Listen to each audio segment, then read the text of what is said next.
Right guys, I've been looking at this, the last video that I made, and I noticed that there was a couple of things that changed that I didn't actually mention at the time, between the first and second video.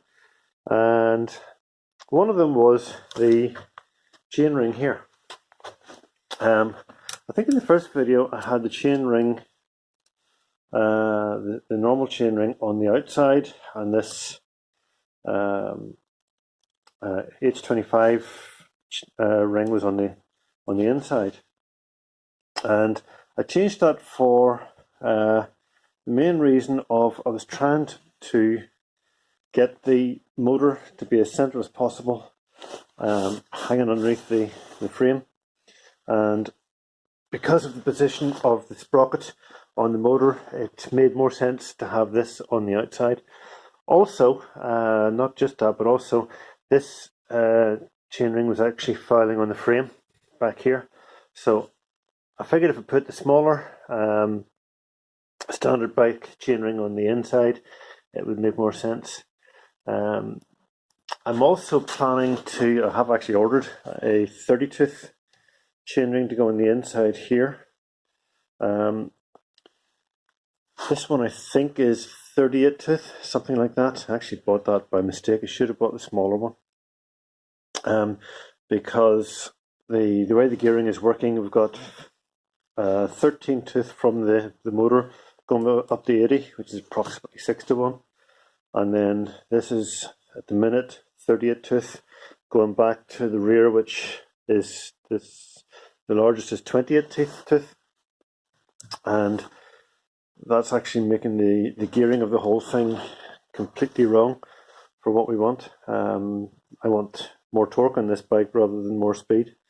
So what I've actually done is I've ordered a 30 tooth chain ring to go on here, and I've ordered another rear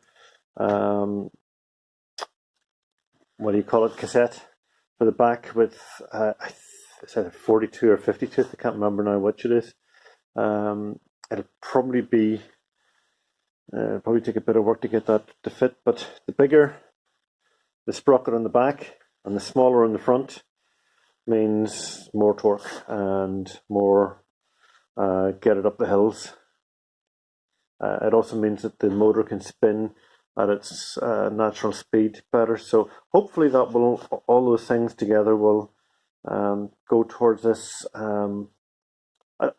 doing around about 20 to 25 miles per hour, certainly on the larger sprocket at the back anyway. 20 to 25 miles an hour, which is plenty for a bicycle. And if it'll do that and go up hills, that's really what I want. Made a few changes also to the wiring. I don't know if you can see or not, but I've got put bullet connectors onto the phase cables in the wire on the controller. I've replaced, this is the low brake. I've replaced a connector on that with some connectors I bought off eBay, and this is the throttle connector. I've replaced that as well, and here's the throttle here with, of course, there's the throttle I'm using and corresponding connector for it. I've also put new bullet connectors on here for the switch, key switch. So there's the key switch for turning the ignition on and off, and that this is the cable that was, it previously had a spade terminal on it. So put a bullet connector onto that so that we can get that connected to this, and hopefully that'll do the job. I know it actually does work, I've tried it already. And this thing was showing me 36 volts or 37 volts or whatever it was, so that's good. And I've redone the wiring on this, all bullet connectors, and put in this new XT60 on that. So it's only a matter of bolting it all together now. I've got The bracket is been painted and is drying at the minute, so we get that all bolted together, and I'll give this a test. So I'll come back when I've got some more done. As you can see, I have the bracket all painted up in Rust-Oleum. I think I used paint, just black paint, and I've slotted the holes here so that the whole thing can be slid up and down. I had to do that because the chain, this chain was originally way too loose. So I took a couple of links out of the chain to try and tighten it up, and then of course it was too tight. So I thought, rather than messing about with anymore with the chain, I cut the slots in these holes just to allow this to slide up and down, and it means I can adjust it, tighten the chain, loosen it, whatever I wish. I forgot to mention earlier, also put new connectors on each of the brakes. These are the two front and rear brakes, and there's the connectors, just the two wires going into the one connector. So if you pull either brake, it should cut the power to the motor. Not absolutely essential, but I have been in a situation before where I've been accelerating and trying to brake, and sometimes it's not so easy to let go of the accelerator as you think. So yeah, that's having the switches on the brakes is a good thing, a good safety feature. So now I'm going to bolt it all back together again. I did have all the brakes and everything fitted, and the whole thing had been fitted, but I took it all apart for cleaning and for rewiring the connectors and so on. So I'm going to get it back together again now, and we'll give it a quick test.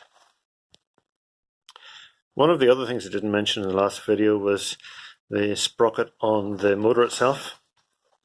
I think initially I had said that I was going to put it on the outside edge, and once again, to try and centralize the motor on the frame, I actually drilled out the center of the sprocket and used a round file to open it up, a bit like this one. This is the first one I did, and the first one I tried to weld, which you can see I made a right mess of. So the inside was, I don't know what size it was at the start, but I drilled it out with a 13mm drill bit, which that was a hard job because I had to resharpen the drill bit about 5 or 6 times. But anyway, drilled it out and used a file to open it up to the correct size so it would fit over the shaft. So then bolted put the nut on, put the sprocket on, put the nut on, tightened it up, and welded the nut to the sprocket. And this time managed to do it without trashing the sprocket completely. And then, just to make sure that the nut doesn't come off, I put a weld on the end. As you can see, my welding is pretty horrible, but hopefully it'll do the job and stop it from falling off. Because of the direction that the motor will be rotating, it would naturally try to unscrew the nut, so I had to put a weld on the end of it there. So that's the way it is now. It does mean that if I want to take this off, I'll have to grind back that weld, but hopefully if I get that ground back far enough, that whole sprocket and nut will just come off in one go. So that's where that is. I'm going to get it bolted on now. Right guys, I've managed to get everything put back on. The motor is bolted up, although it's just temporarily on there. I haven't got all the bolts in. I haven't got everything buttoned up yet.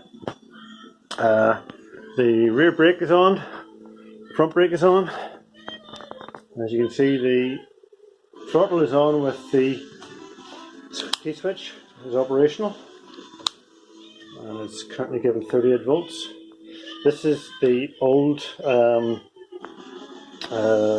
7-speed gear shift.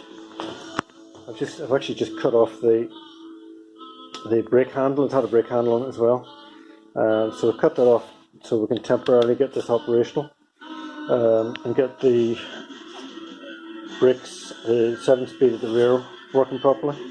It needs some adjustment because at the minute second is the best gear you can get it in, so it just needs a bit of tightening. But what I'll do is I'll buy a new gear shift, one that doesn't have a brake handle incorporated, and it should be able to just fit nicely here. I have another one on my other bike. I'll show you what it's like. This is it here. As you can see, it's got a thumb button to go up the gears, and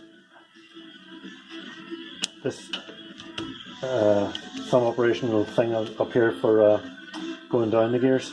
But basically it all sits nice and neatly with the brake handle as it is. So that's what I'll do over here. Do something similar. They're only about £10, not even. So we get that on. I have, like I said, I have the key switch operational. I have the brake handles. I bought these brake handles off eBay. They were only about £7 or £8, something like that, and they have switches in them so that you can connect them up to your e-bike, and they do seem to be working.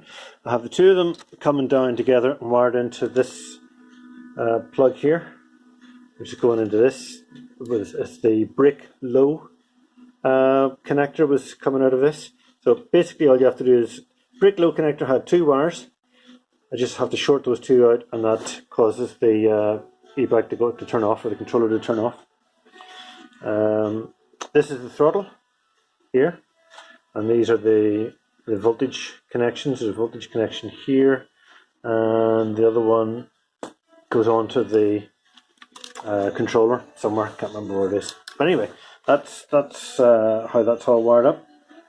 I've got my trusty old 11 or 12 volt, can't remember what it is, it's a 3S battery pack anyway. That is going to the coils of the motor, just through an XT60. So that's it. Controller, there's, if anybody's interested in the details of that controller, that's it there. So it's all bolted on. I've got the battery connected. It's 36 volt battery. 36 volt battery, which is not fully charged. If it was fully charged, it would be showing 42 volts on the throttle here. But all I have to do is turn that a little bit, and that starts spinning. Put the foot on that. As you can see, it's not perfect. There's a few adjustments to be made, but it's working. Gearing is miles out, absolutely miles out. I wouldn't want to be doing that speed on this. So, like I said before, I've got a 30-tooth sprocket coming for here, which should help at this end, and I've got a 50-tooth sprocket. I think it goes from 11 up to 50, coming for there. So hopefully when I get those on, I'll be able to get the gearing somewhere more sensible. But for now, it's working. I am absolutely chuffed a bit. Haven't been out on it yet, as I've only just got it going. And like I said, nothing is bolted up, nothing is sorted out yet. There's a lot of tweaking to be done. I need to get everything mounted, but it's working, which is good news. Next thing to do will be to get this properly bolted up, properly secured, and so that it's matching our 80-tooth pulley there, and then get this 38-tooth sprocket changed over to a 30-tooth sprocket, 50 on the back, and we should be good. I can't remember what I think I worked out the ratio was something like 10 or 11 to 1. So if this can spin at 3000 RPM, this will spin at 300 RPM, something like that. I can't remember what that equates to in terms of miles per hour, but hopefully it'll be not too bad. But anyway, anybody's curious, any questions, just give me a shout. Lots of these connectors will not be using. When I first connected this up and twisted the throttle, it started going backwards. So if that happens, you take these two, which are the self-learning connections, plug them together, the back wheel should start to spin, disconnect them again, and that should be it. That'll reverse the speed. I think you can also change over two of these if you want, but I wanted to keep the colours correct. But either way would have stopped it going in reverse. As you can see, I've got a little adapter cable made up here. Can't even remember what that's for. I think that's just so they can have lights and such connected to the 36 volts. Actually, it'll be 48 volts when we're finished. This is the power going to the controller. This is the connection going to the battery. And this is just another adapter, which another connector I had plugged in there. I wanted to be able to use this plug because it is a zero spark plug, and the XT60s don't seem to have that, so that's why that's there. Like I said, a lot of these connections won't be used. This one, you might actually end up using this one. This one, if you connect two of the wires together, you get low speed. You connect the other two wires together, you get high speed. And if you have nothing connected, which is what it currently is, you get medium speed. So that may be used, but we'll see. Most of the other things will probably never be used. Anti-theft, I haven't disconnected that because it's actually a power connection. So what I'll do is I'll figure out what the voltage is on this, and then we might be able to use that as an auxiliary power supply for something. I don't know, rear lights, front lights, something like that. Haven't decided yet, but at least it's an option. So it looks like it's complicated, but it's actually pretty simple. Anyway, that's it. I will do a bit more work, and hopefully when you come back next time, the battery will be up in there somewhere, and the controller will be up there alongside it. So that's the plan. Just out of interest, I thought you might want to see what the current draw is on the coils. This is the current draw that's on the going across the armature, is it? The bit that spins anyway, the rotor. So going across the brushes, 3.6 amps, and the voltage is about 10.7 volts on this battery pack at the moment. It's a wee bit on the low side. So that's what we're getting on that. What I'll do is I'll try and spin this and see if it changes.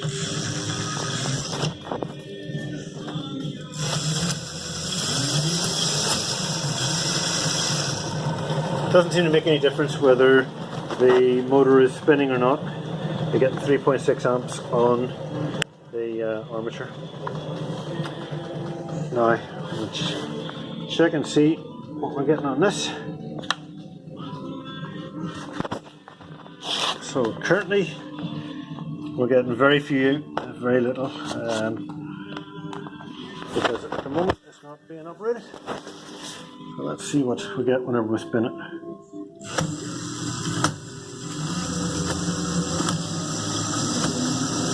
Now bearing in mind that this is absolutely flying around, only 4 amps, that's pretty good. That's quite low.